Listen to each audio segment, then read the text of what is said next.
Non, bien sûr, le résultat de la semaine dernière, même si on a bien conscience que l'équipe du Stade français n'était pas venue avec son potentiel maximum, il n'y a rien qu'à voir les internationaux et les joueurs de qualité qui étaient laissés au repos. Mais la victoire a fait du bien puisque ça fait un petit moment qu'on échoue un petit peu. C'est des matchs nuls, c'est des matchs parfois perdus d'un point. Donc il n'est pas toujours évident de parler d'échouer, mais c'est vrai que le fait de ne pas confirmer, de ne pas gagner, c'est des points qui manquent à la sortie et qui aujourd'hui sont au bilan comptable et qui fait que le match du Stade français nous a quand même un petit peu pas rassuré, mais fait du bien et nous a permis de mettre en place un petit peu ce qu'on essayait de voir depuis un petit moment. Bien sûr, après, il est évident que quelle que soit l'équipe que l'on peut rencontrer, on n'a qu'à voir l'équipe de Toulon la semaine dernière. C'est pas forcément toujours la meilleure équipe sur le papier qui est la meilleure équipe sur le terrain, mais on a déjà retrouvé du plaisir, on a déjà retrouvé des choses qui fonctionnaient, de la mise en place collective, et c'est toujours agréable de voir les joueurs se faire plaisir, prendre l'initiative, se faire plaisir sur le terrain. Cette passe de plus qui nous a permis aussi d'avancer, c'est aussi ce qui fait que le joueur prenne du plaisir sur le terrain. C'est un grand raccourci que de dire cela. Après, il est évident qu'une équipe qui joue pendant 3 mois sans ses meilleurs joueurs, c'est toujours moins évident. Et rajouter aux blessés, quand vous avez 10-12 de vos joueurs qui paraissent être, en tout cas sur le papier, des joueurs titulaires de vos équipes, c'est quand même toujours un petit peu handicapant. Mais à partir du moment où le match est gagné, bien évidemment qu'il y a des composantes et des choses sur lesquelles on va s'appuyer. Après, c'est un match de début de saison, c'est un match qui a eu lieu il y a bien longtemps aujourd'hui, et sur une nouvelle prise de fonction de l'entraîneur qui est arrivé dans un club. Donc je crois que l'équipe a évolué, l'équipe a changé et a progressé énormément avec bien sûr l'intégration d'un système et d'une volonté de jeu. C'est une banalité de dire ça, mais les matchs se jouent souvent devant et les victoires commencent devant. Après, bien évidemment que devant, la conquête sera importante, mais je crois que le jeu de ligne et l'ensemble de l'effectif sera nécessaire pour essayer de faire un résultat chez nos voisins castrés. Après, vous savez, les derbies, les classicos, il y a beaucoup de termes, de noms qui sont donnés. Ça reste un match de rugby et aujourd'hui, c'est encore un match de championnat. Non, il n'y a pas de matelas confortable. La fin de saison est encore loin. On n'est pas dans une situation où on peut commencer à regarder les résultats immédiats sur le match à venir. Par contre, il est évident que de prendre des points aujourd'hui, c'est une apalissade de dire que c'est important.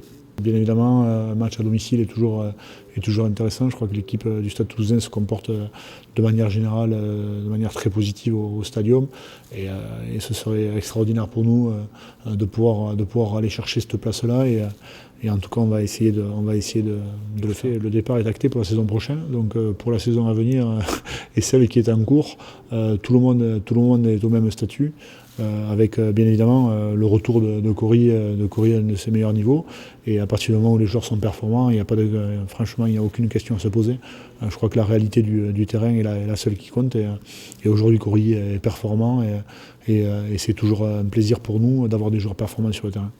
Mais peut-être que c'est aussi la mise à jour de son avenir, un petit peu plus de relaxation liée justement à son avenir qui aujourd'hui est écrit, les questions que l'on se pose à moins, et aujourd'hui une confiance qui se retrouve sur le terrain. Mais bien sûr qu'on peut être satisfait de la rentrée des joueurs de première ligne sur la seconde mi-temps. Ils ont amené une plus-value à l'équipe, mais pas qu'à mêler, dans le jeu aussi.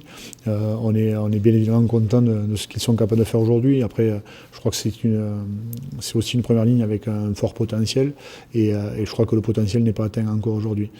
Ces joueurs-là, je pense, vont continuer à progresser, et avec un petit peu d'expérience, de maturité et un peu de travail, vont continuer à faire de bonnes performances, et j'espère de mieux en mieux. Il est encore méconnu, mais après François a toujours été un capitaine des équipes dans lesquelles il a joué, toujours leader de jeu, de combat, mais de vestiaire. Et aujourd'hui, c'est un joueur intelligent que l'on a, qui a mis du temps aussi un petit peu à arriver parce qu'il n'a pas été épargné par les blessures, mais il a su travailler, il a su se donner les moyens de revenir, et même si cette année il a été utilisé que de manière périodique, on dira, c'est un joueur d'avenir et la rentrée qu'il fait contre Clermont le prouve.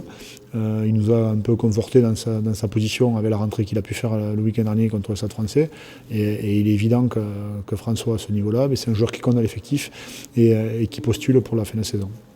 Mais écoutez, la situation, il y a quand même, on avait la chance d'avoir un effectif plutôt pléthorique en termes de seconde ligne. Aujourd'hui, il est évident que la perte de Pato est un problème pour nous, puisque c'est Pato Albacete, et le joueur qu'il est un des meilleurs deuxième lignes du monde, donc c'est toujours pas facile de se priver d'un joueur comme ça, mais on a quand même d'autres joueurs en seconde ligne qui sont là aujourd'hui, et on a du monde pour pallier à son absence, même si dans son rôle de personne dans le vestiaire, il nous manquera, c'est certain.